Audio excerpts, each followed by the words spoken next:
Hello everyone, welcome to Active Finance YouTube channel, and today's our topic is loan amortization. In this we will learn about how to find out the installment payment and how to construct loan amortization schedule. So let's get started. Alright, welcome back.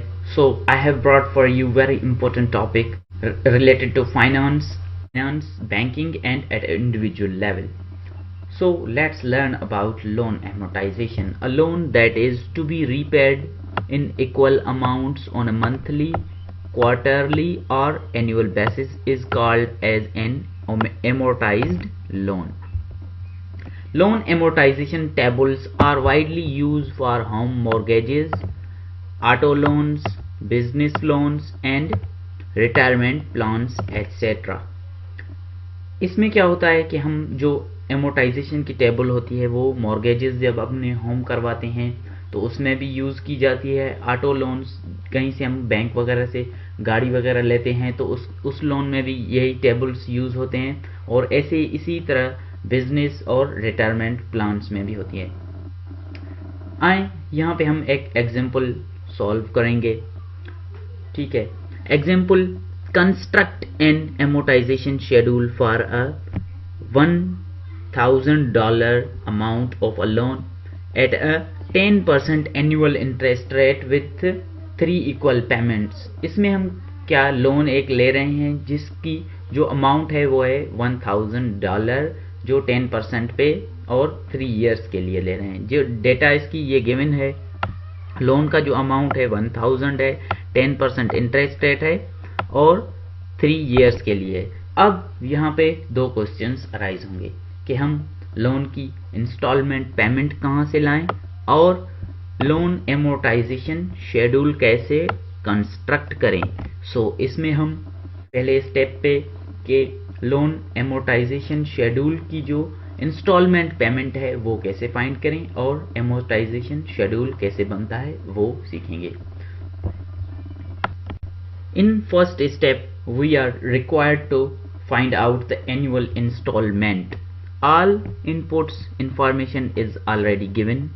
जो हमारी information है वो हमने already ऊपर दी है। Just remember that the FV जो होता है हमारा स्टैंड्स करता है future value is equals to 0। हमने क्या करना है यहाँ पे, जो हमारा फ्यूचर वैल्यू होगा हम लोन एमोर्टाइजेशन में उसको 0 बनाना है, क्योंकि हमें लोन को क्या करना है, एमोर्टाइज करना है। Because the reason for amortising the loan, वही बात है।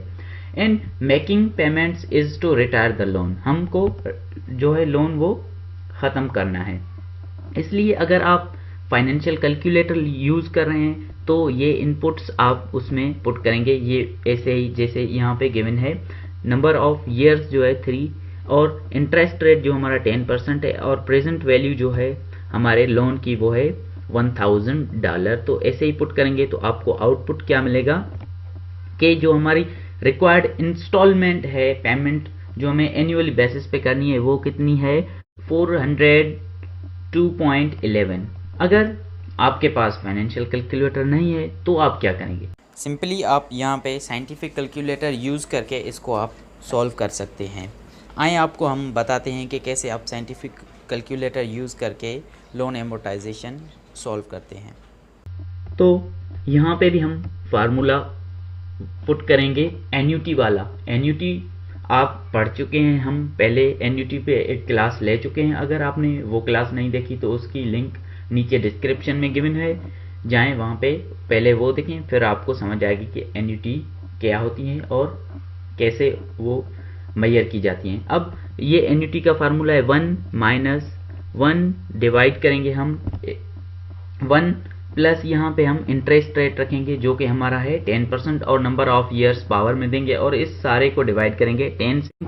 फाइनली डिवाइड करेंगे जो हमारी लोन अमाउंट है वो जो इन फार्मूला से हमें रिजल्ट आएगा उससे हम डिवाइड करेंगे तो हमको मिल जाएगा अमाउंट जो कि 402.11। अब हम इसको सॉल्व करेंगे थ्रू यूजिंग साइंटिफिक कैलकुलेटर।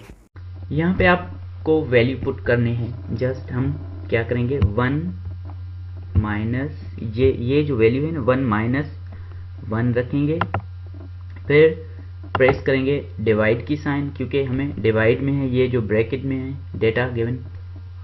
सो ऐसे ही आप ब्रैकेट रखेंगे, फिर 1।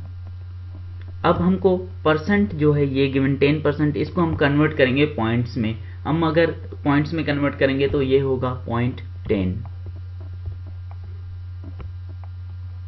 ठीक है, अब ब्रैकेट क्लोज करके हम पावर में जो नंबर ऑफ ईयर्स हैं वो देंगे।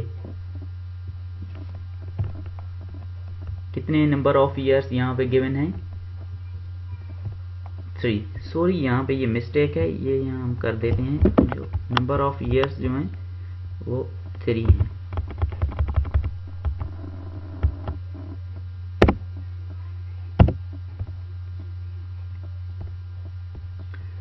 अब 3 यहाँ पे पुट हो गए। अब हमें क्या करना है? अब हमें यहाँ पे इज इक्वल साइन प्रेस करनी होगी। ठीक है, फिर हम डिवाइड साइन प्रेस करेंगे, और जो ये हमारे गिवन है परसेंटेज 10%, यहाँ पे हम 0.010 लिखेंगे। फिर हमें रिजल्ट ये देखें, ये यही हमें आया है 2.486852। और यहाँ पे एक सिंपल टिप्स आपके लिए है, अगर आप पॉइंट में कन्वर्ट नहीं करना चाहते परसेंटेज को, तो यहाँ आप शिफ्ट के साथ, ये परसेंटेज साइन है, अगर आप शिफ्ट प्रेस करके लिखेंगे तो भी आपको ओके आंसर वही मिलेगा। ठीक है, तो अब हम जब इसको डिवाइड करेंगे तो हमें आंसर 402.11 ही मिलेगा। आए करके देखते हैं कैलकुलेटर पे। सोल्व 1000 जो हमारे लोन की अमाउंट है वो डिवाइड करेंगे जो एन्युटी फार्मूला के साथ हमारा जो रिजल्ट आया वो 2.486852। तो देखें ये हमारा रिजल्ट आ गया वही 402.11।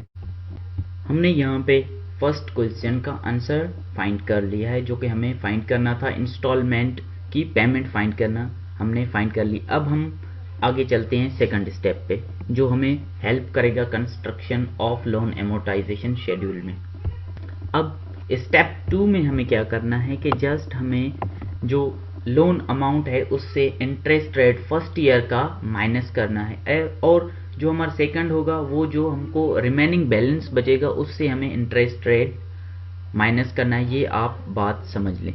अब 1000 की अगर हम 10% इंटरेस्ट रेट निकालेंगे तो वो क्या होगी? $100। अब कैसे आप ये निकालेंगे? आप सिंपली क्या करेंगे, लोन अमाउंट जो है वो हम मल्टीप्लाई करेंगे जो हमारा इंटरेस्ट रेट गिवन है उससे, तो आपको इंटरेस्ट रेट फर्स्ट ईयर का मिल जाएगा। अब थर्ड स्टेप में क्या करना है, हमें find the principal repaid in year. अब जो हमने लोन लिया था उसका जो प्रिंसिपल अमाउंट है वो हमने कितना पेड किया फर्स्ट ईयर में। तो इसको फाइंड करने के लिए हम क्या करेंगे, पेमेंट से जो है जो हमने फर्स्ट ईयर की जो हमने पेमेंट लोन की मालूम की है इंस्टॉलमेंट की, तो उसके से हम इंटरेस्ट रेट को माइनस करेंगे। तो ये हमारी फाइंड हो गई प्रिंसिपल अमाउंट जो हमें रीपेड करना है फर्स्ट ईयर में। अब यहाँ तक आप समझ चुके होंगे, हमने 3 स्टेप्स क्लियर कर लिए हैं।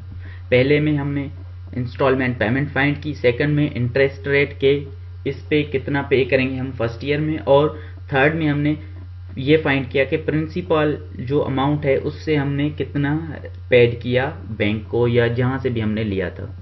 अब स्टेप 4 में हमें क्या करना है, find the ending balance after 1 year. अब हमने 1 ईयर का तो इंटरेस्ट रेट भी फाइंड कर लिया, प्रिंसिपल अमाउंट भी फाइंड हो गया कि कितना हमें वापस करना है, और अब हमें ये फाइंड करना है कि एंडिंग बैलेंस कितना जो है हमारे पास रिमेनिंग हमें अदा करना है। अब सेकंड ईयर के लिए जो रिमेनिंग बैलेंस है वो कितना है, हम जो हमने पेड किया जो प्रिंसिपल अमाउंट है वो माइनस करेंगे जो हमारा लोन अमाउंट है। ठीक है, वो है $1000, उससे हम $302.11 जो हैं वो माइनस करेंगे। तो हमें जो एंडिंग बैलेंस मिलेगा वो है $697.89।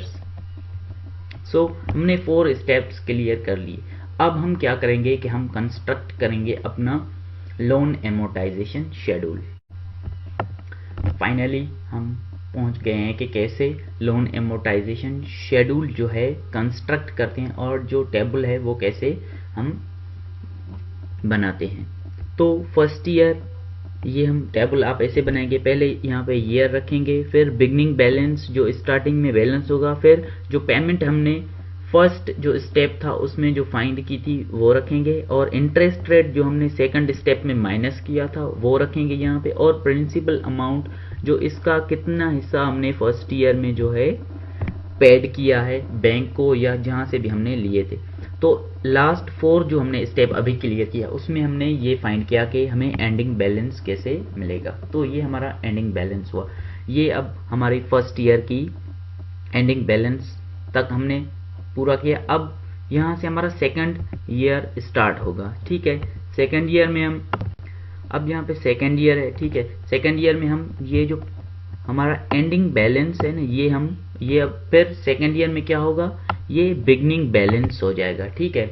इससे हम फिर इंस्टॉलमेंट पेमेंट जो है माइनस करेंगे और इंटरेस्ट रेट, ठीक है, माइनस करेंगे इंटरेस्ट रेट यहाँ से इस जो इंस्टॉलमेंट पेमेंट है उससे, तो हमें ये प्रिंसिपल अमाउंट मिल जाएगा कि जो हमने रीपेड किया है बैंक को। फिर एंड में हमें क्या मिला, ending balance of second year मिला, ठीक है। ऐसे ही इस तरह थर्ड ईयर में हमें ये क्या हो जाएगा, बिगनिंग बैलेंस। ऐसे ही हम ये इंटरेस्ट रेट माइनस करेंगे, फिर जो हमारा रीपेड होगा वो कितना है 366। एंड में हमें क्या हुआ कि फ्यूचर वैल्यू हमारा क्या आया 0, मतलब यहाँ पे हमारा लोन जो है एमोर्टाइज हो चुका है। अब टोटल करके देखते हैं कि आया हमने सही किया है कि नहीं किया। ये हमारा प्रिंसिपल अमाउंट है जो कि हमने इंटरेस्ट के साथ पेड किया है बैंक को, और ये हम माइनस करेंगे इससे जो प्रिंसिपल अमाउंट था लोन का उससे, तो ये हमने इंटरेस्ट पेड किया है बैंक को जो हमने $1000 का लोन लिया था। ये प्रिंसिपल अमाउंट भी बैंक को रिटर्न हो गया, एंड में 0 हो गया। इंटरेस्ट रेट जो हमारा डिक्लाइन करता है with each payment at balance declines. इसका मतलब यही है कि ईच जो पेमेंट होगी, जैसे हमारा ये प्रिंसिपल अमाउंट है ये डिक्रीज होगा, उसके साथ इंटरेस्ट रेट भी डिक्रीज होगा। सो this was all about loan amortization. If you have any kind of question, kindly drop in comment box, and if you haven't subscribed yet, kindly subscribe and share this video. Thank you.